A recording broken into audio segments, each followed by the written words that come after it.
They're very, very good at science, very good at manipulating data, very good at number crunching. You know, they're all highly numerate, but they have no ethics. They have absolutely no understanding of ethics. Nobody who has the slightest philosophical training would think Brexit is a good idea. You know, any kind of understanding of ethics would you'd realise after like doing the calculations for 2 minutes that Brexit is going to be a catastrophe for the UK and for Europe, you know, and for the world actually. No, so Brexit was a fake demonic intervention into history, because you see where the conversation went next was, well, is this actually a demonic attack? And we got to talking theology. And this, I woke up and, you know, had this kind of reverie about all this. So what I want to talk about in this talk, you know, second part of this talk, is really the spiritual warfare dimension of history that we're living through. You see, for me to sit here and say, well, yes, Brexit was a demonic attack on the intelligence of the United Kingdom, and it was not dealt with because people didn't realise what was going on, right? How can I justify such a statement? How can I explain it scientifically in a way that would be publishable in Nature, a scientific magazine? Well, that's what I want to do. I want to somehow try and begin a study of a religious mathematics that is as definitive as geometry or algebra or something. You know, there are right and wrong answers. And I can prove statements like that. Yes, Brexit was a demonic attack. Right, so that's kind of interesting. And that's quite a ambitious undertaking in the next few minutes, but I'm going to do my best. So I also want to mention I've been listening to some really interesting debates by Tom Holland, a historian who I respect, and A.C.Grayling, who's a philosopher, master of the New College of the Humanities in Russell Square, where I was based for many years. And he used to teach at Birkbeck College, where I've taught in Bloomsbury. Now, there's a debate which you can find on YouTube, which is really interesting, between A.C.Grayling and Tom Holland, talking about Christianity versus paganism and Hellenic paganism, particularly, as being the more important for European cultural identity, and British as part of that. Do we owe more to Christianity? And if so, what? And was that a good thing? Or do we owe more to pagan Greek thought? And if so, what? And was that a good thing? Now, A.C.Grayling is self-defining himself as someone that, is an upholder of the virtues of ancient Greek philosophy. Epicurus, probably in his case. He's not convinced of the argument that there are gods, and he thinks that it's more that we need to be free of that fear. So he'd identify more with that atheistic tradition in Greek philosophy and say that, no, logic, higher philosophical studies are really, really important. They're what make the European mind. Tom Holland, on the other hand, who's just written a book called Dominion, is saying, no, it's actually Christianity. Whether you like it or not, that's had the biggest influence.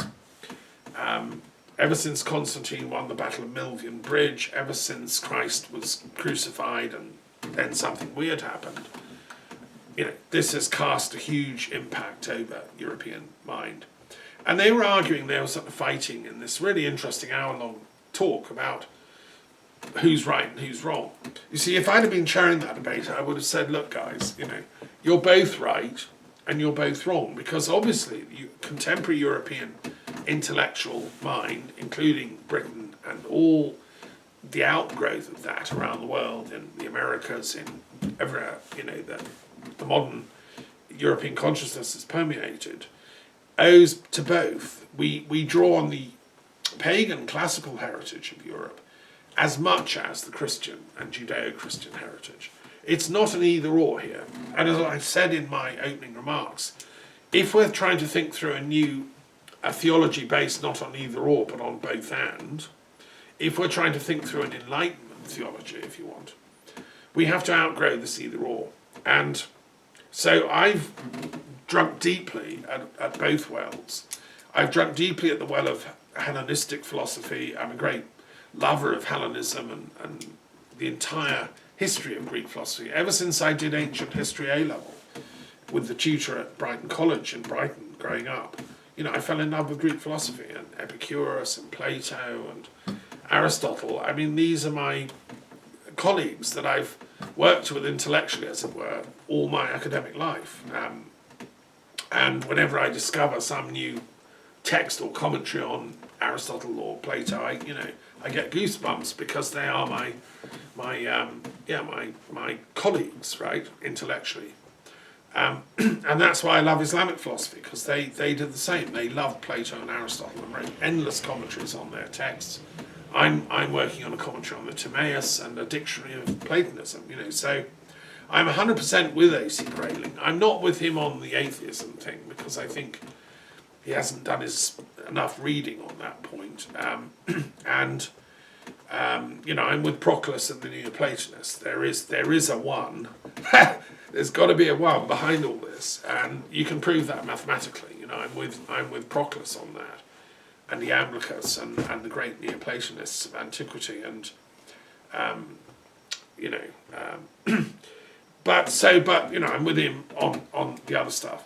However, I'm also with Tom Holland, because I also sat at the feet of Christ and sat at the feet of the Christian tradition, and I've done commentaries on the Gospels. I've looked deeply into the Gnostic tradition, set up the Mary Magdalene Studies Association, and I've studied deeply the Kabbalistic heritage that I believe Christ was drawing from in his own work. And I've studied, Judeo-Christian Kabbalistic teachings till, you can't read anymore. And I've met and conversed with experts in those fields, one-to-one, and in the days when we could go to conferences and meet people, And I'm absolutely 100% convinced, Jesus was a rabbi in that tradition. It was proto-Kabbalah at the time. It hadn't really been written down. He was an oral teacher. But he's working in the Enochian tradition of the Enochian scriptures, going way back to the same time as the book of Genesis. The books of Enoch, the first book of Enoch, was written around about the same time as the book of Genesis. It ought to be in the Bible, and it is in the Ethiopian Bible. It should be in everyone's Bible. If I was Archbishop of Canterbury, my first act would be stick the book of Enoch back in. I'm also a Christian, right? I'm an Anglican Quaker. I'm a Catholic, Gnostic, Universalist Christian, trying to be authentic to that lineage. And I don't see these things as having to have a war, like A.C.Grayling and Tom Holland were having a little war. No. Peace, guys. The European intellectual that I am, in the lineage of, we are both. It's both and here. I draw hugely on both traditions. But I'd go even further. I'd say to A.C.Grayling and Tom Holland both, do some studying of Druidry. Look at the other pagan traditions of European culture that we can also draw on. Their debate is limited to like classical culture, Greek. Well, hang on, what about the Celts? What about the Druids? What about the Irish, Welsh, Brittonic Druids? What about Gaul? What about the fact that Bloomsbury, my old stomping ground, where a lot of good minds have congregated over the centuries, over the centuries, is a Druid stronghold of old Londinium, and so what is Druidry? They'll say, well, what's that? That's just some weird 18th century thing that was reinvented, isn't it, by Stukely? Well, no, my dear friends, it's much, much older, and it goes way, way back to the builders of Avebury and Stonehenge and Woodhenge, and the Woodhenge that was in Welshpool, they've discovered. In my Encyclopedia of Druid Studies, 3 volumes, which I wrote over a couple of years, published this year, I give chapter and verse on this. Now, of course, people like Tom Holland and Grayling, they don't know anything about this. They've never thought of it. And they've been brainwashed to think that Druids are just some sort of eccentric 18th century offshoot of Freemasonry. No, and unfortunately, much as I love Ronald Hutton's work, he can be used to give that justification. Hutton daren't come out of the woodwork and say, actually, no, it's older than that. He sort of plays it both ways. Well, I've taken Hutton on in my Encyclopedia of Druid Studies and showed why he's wrong. It is much older than that. And indeed, the 18th century revivalists, like Stukely, were drawing on knowledge that was handed down. Aubrey, and all the others. And I took great delight in writing that encyclopedia, which also I went into all the European sources, because there's a huge amount on Druidry written in French here in France, which I referenced fully in the book, and also in the Catholic Church in Germany, Austria. Trithemius, one of my great intellectual heroes, was into Druidry and knew all about it. He was the guy that John Dee was searching for his lost work on cryptography. Trithemius understood that angels govern different nations at different times in history. So, Druidry was deeply respected in European intellectual life long before Stukely ever was born. And so it's a total distortion that the Huttons and co just write it all off as sort of 18th century antiquarian eccentricity. No, it's a pan-European ancient tradition that goes back into the Dark Age, into the Iron Age of the Latin culture in Switzerland. I trace all this in my encyclopedia. And before that to the Bronze Age cultures of Europe, who are in direct ancestral lineage to the contemporary Druids, and who did build the great megalithic cultures of northwestern Europe. Anyway, that's all proved in my book, my encyclopedia. Now, therefore, I would say to Tom Holland and A.C.Grayling's chat about, which does Europe owe most to? Is it Hellenistic philosophy or is it Christianity? I'd say it's both, but also there are the indigenous pagan traditions of Europe, particularly the Celts, who were really interesting intellectually, but also the Germanics. I mean, the poor old Norse, they always have a bad press nowadays, the Vikings and co. But they had their runes and they had their Odin and they had tremendous wisdom themselves. And they weren't that far from the Druid culture, even though the Celts and the Germanic peoples tended to fight a lot.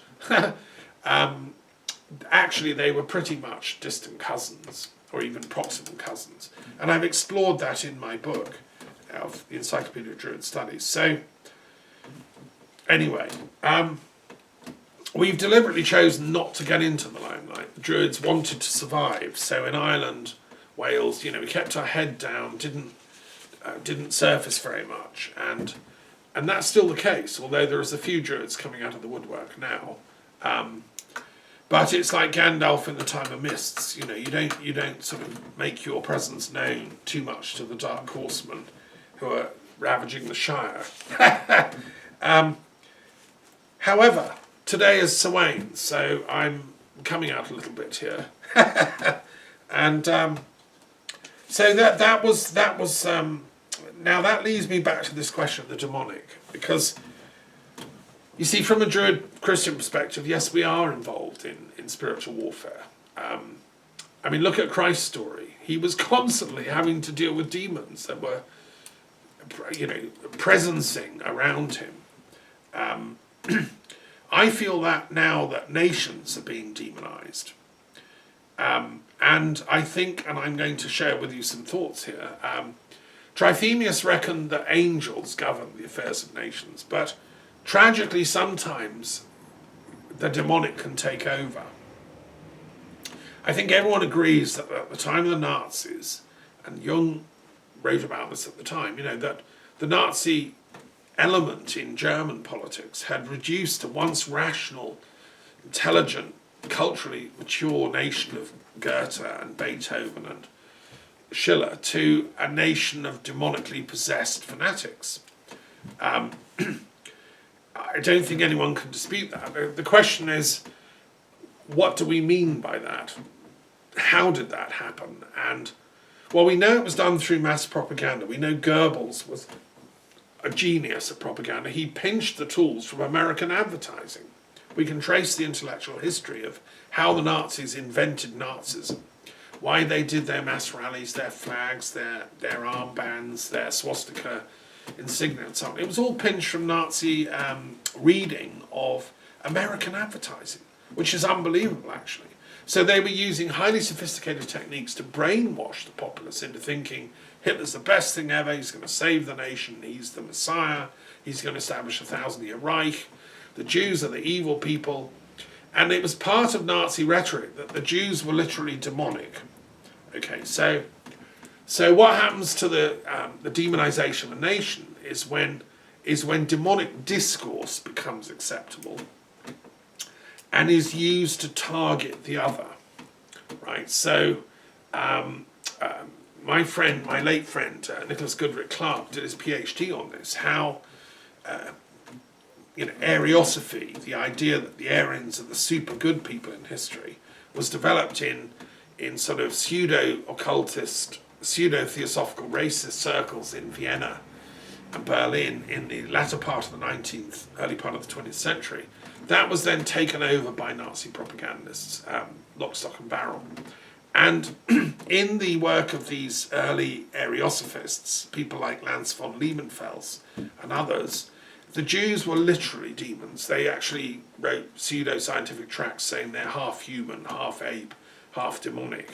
And therefore they had demonized them to the point where the Holocaust becomes not just acceptable, but actually a duty, because these are demonic, subhuman creatures that need to be just gassed and burned. They're not actual people at all.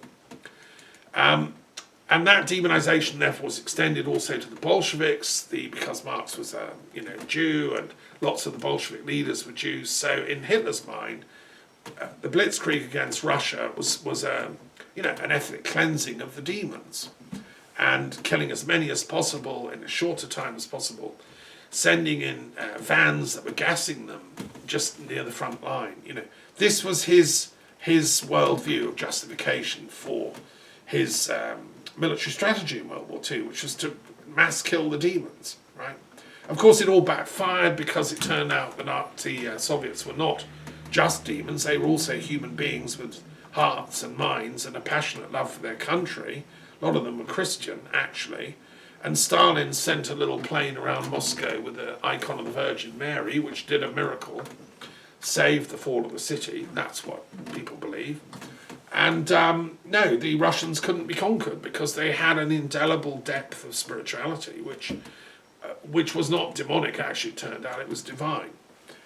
As I discovered when I went to Moscow and fell in love with Russia and studied Russian history. It's a profoundly deep, amazing country. And yes, the Stalinists had done some very wicked things, and they were very naughty, but it didn't make them, demons. Although, some of them may well have been possessed. I'm sure Stalin, may well have been possessed in some way. Okay, so what's that got to do with now? Well, this is what's been going on in America, and in 2 days' time, we have a general election in which this same demonic rhetoric has now been, bigged up into the big thing.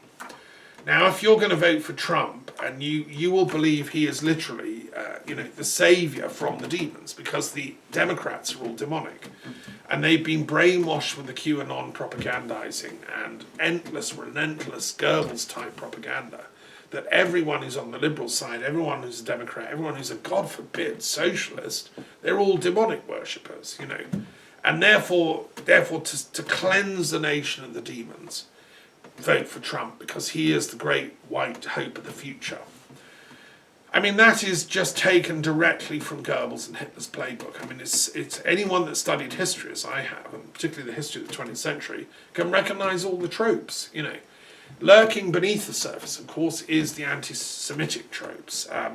The Trump, followers, although they like to parade and pretend to be Zionists, right, actually... and yeah, I love Israel, blah blah. Actually, they have a deep-seated, hidden, covert sort of anti-Jewish,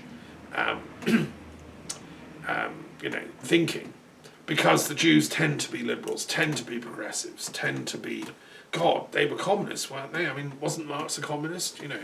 Aren't they dangerous intellectual types that think a lot? What about that Bernie Sanders? Isn't he Jewish? What about all those Democrats? Like that Chomsky guy, isn't he Jewish? So a lot of these right-wing American Trump supporters, they're all secretly anti-Semitic, and some of them not even secretly.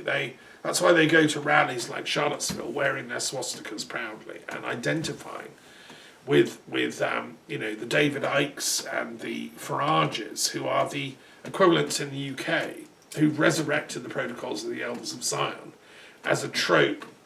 Yeah, the Jews are subhuman demons trying to take over the world. Now this is therefore, on the table of American politics. It's not discussed. I mean, I'd love to see what Biden would say if, somebody raised this in one of his questions, or Trump. But it's not discussed. So how is politics to be saved from this demonization process? How are we to get back to a sort of what we could call kind of normal politics? I mean, I don't remember anything this weird going on when I was growing up. It was Harold Wilson versus Edward Heath. Well, they both seem quite normal, decent people, able to do rational discourse. And even if you listen to the debate between Nixon and President Kennedy, well, Senator Kennedy in 1962, one of the very first presidential debates, the level is very civilized, the debate is very civilized. They're not accusing each other of being devil worshippers. They just recognize they have different frameworks. Nixon is very polite, and so is Kennedy. I wish we could go back to those times. How do you get back there? Well, I mean, okay, so there are two approaches. We can either, we somehow have to exorcise these demons. Now that's a big ask, but then hey, I like big stuff as a philosopher. So Tom Holland, you're right, Christianity is the dominant, framework in which we live. Well, one of the big things Christ did was do exorcisms, particularly with Mary Magdalene, who, according to my colleagues in the Mary Magdalene Studies Association, after becoming freed herself from her demons, she then became like the head of the department of exorcism. So when they'd hit a village, somebody came with, I don't know what, symptoms, then she would be like looking after that person and using a variety of things, meditation, aromatherapy. This is an extremely good way of calming people's, nervous system. Does this mean that demons don't really exist? I mean, when we read those texts in the Gospels, it's embarrassing to us as 21st century intellectuals to see this guy going around as if he believes in demons and casting them out. Well, discuss. There's a very big conversation. Let's act, as Pascal said. Let's act in both ways. Let's not rule out the possibility that there may be some sort of supernatural, demonic things possible in history, or in individual psyches. But let's also not rule out, as Jung would say, the possibility that these are archetypal, delusory states which individuals and collectivities can fall into. They're mind states generated by fear, paranoia, despair, the desire to blame someone, and so on. So these demons are self-generated in the either individual or collective unconscious of a people. Mostly from fear, My cat, who's come to join this talk, her fear is, the dog's going to get her. So the slightest little rustle or barking noise, and she pricks her ears up, and it's, oh God, So her sleep must be full of doggy nightmares, doggy demons. And every animal has its own demons, including humans, at their own level of fear. Discuss. Anyway, it's a big thing, a big ask, but we have to exorcise the demons, whether they're real or not. We have to get rid of them. And we have to return humanity and political thought to some sort of scientific, logical, philosophical, and deep discourse, which is trans-demonic. I mean, rather than casting out the demons, we have to sort of somehow almost befriend the demons and ask them to behave. And I want to share a little story about that. How on earth are we going to do that? No, they're liberals, got to kill them all. They're Chinese, got to nuke them. The sort of demonic, thinkers, the new Inquisition, who are hounding demons everywhere, are, how can they be persuaded by my rhetoric that actually we've got to befriend, convert, and humanize? Well, bear with me. You see, we need first a sort of theology of fallenness, a theology of how the demons got on the planet. Who are they? Is it not us? I mean, if you read the books of Enoch, we're all fallen. The fallen angels fall in love with women, they interpenetrate, intermarry, and although most of them get snuffed out in the ark, there's a few left. Actually, some of the Kabbalistic texts say there was another ark full of demons, and that survived too. And it crossed with Noah's at one point. They hailed each other.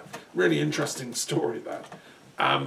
So somehow that the fallenness has to be understood, has to be comprehended. That, in a sense, that Hegel said that the eating of the fruit of the tree of knowledge was necessary.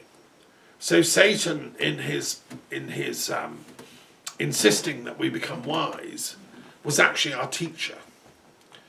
And Satan, or Shamjaza, or the chief demon, he is us, as Hegel said. Hegel said, look, let's outgrow this us and them stuff. We're the good guys, you're the bad guys.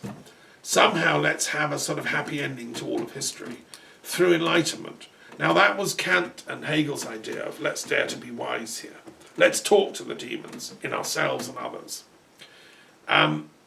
Instead of like this perpetual warfare to the end. Mm-hmm. I want to quote here a verse from the Quran, because the Quran is a text that very much takes demons seriously. And I'm just finishing off my epochal commentary on it. First ever commentary in chronological sequence. I hope when I'm dead and gone, scholars will study this for years to come and improve it. I'm hoping that in my memory there could be an Institute of Peace Studies set up in Medina. And I'd love to, if I live long enough, I would like to set that up before I die. And that would study peace from an Islamic perspective. And fundamental to that would be a study of the Quran. But it has to be done in chronological sequence. You can't do it otherwise, sorry. And in one of the great surahs I've just been commenting on, Surah 11, which is from the Meccan era, there's a wonderful,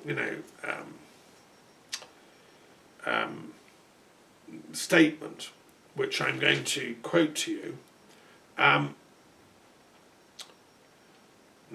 I'm going to find it. Bear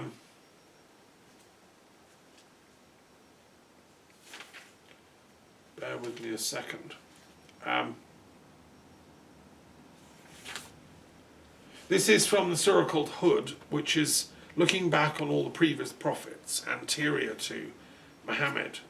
And he mentions Hud, he mentions Shayub, he mentions Shuaib, rather, and he mentions, who is a sort of indigenous Arabian prophet living before Muhammad's time. He mentions also Moses, and he mentions Abraham and others. And it's a really interesting surah to have commented on.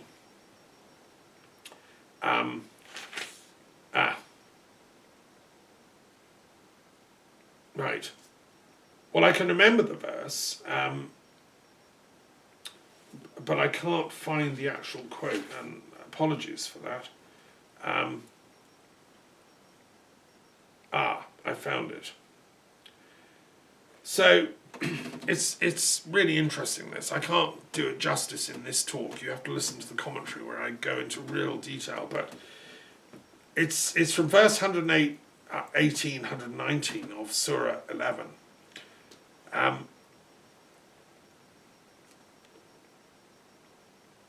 If thy Lord had so willed, he could have made mankind one people.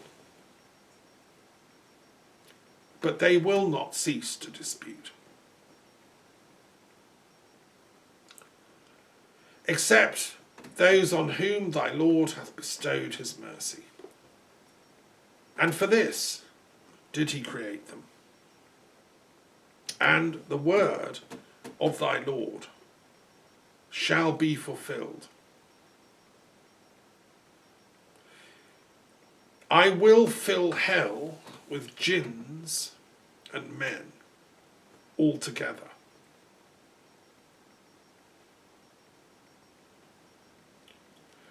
All that we relate to thee of the stories of the apostles, with it we make firm thy heart.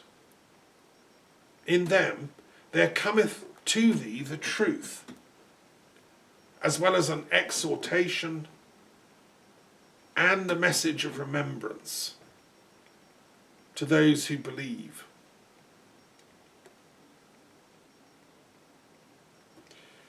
Okay, so these are 4 verses, 118 to 120, actually only just 3.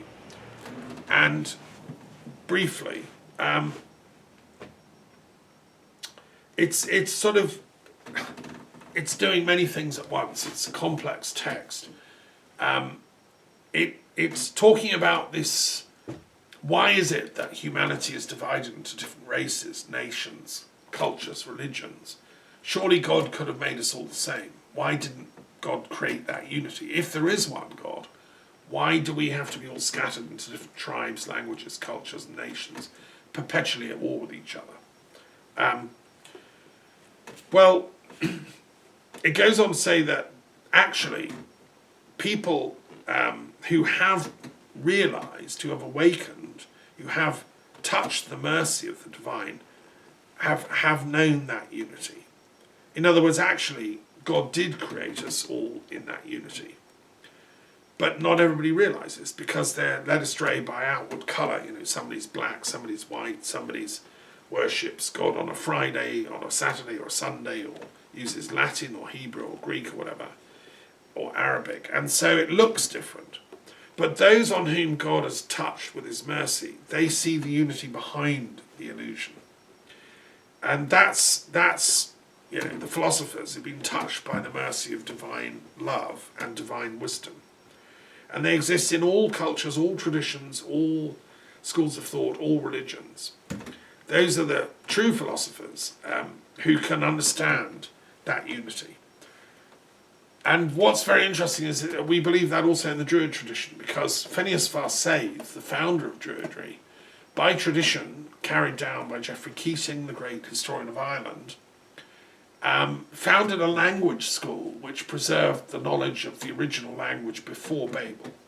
So Druidry is really just a language school of unity, in that it teaches the primal language which existed before Babel scattered us all. That's why I wrote my book, The Kabbalah Runes, to try and express something of that primal language and how we can understand it. I believe it's contained in the psychosemantic meaning of sound itself, which can be reconstructed by a deep study of sacred languages like Hebrew, Sanskrit, Gaelic, English, Latin. You know, they're all sacred because they're all sound. Sound is universal. S, the letter S, is universal, whether you call it Samek in Hebrew or whatever in any other language. It's still S. That's the primal language from before the fall. Okay, so anyway, what I love about the Quran is it's so full of these references. It's so cryptic and so Kabbalistic in its layers of meaning, which is what I've been trying to unpick in my commentary. And then he goes on to say, look, you know, I mean, hell is full of jinns, devils, demons, and men together, mingled up. And sadly, yes. But the point of the Quran, the point of all the good news, the divine message in all scriptures, in all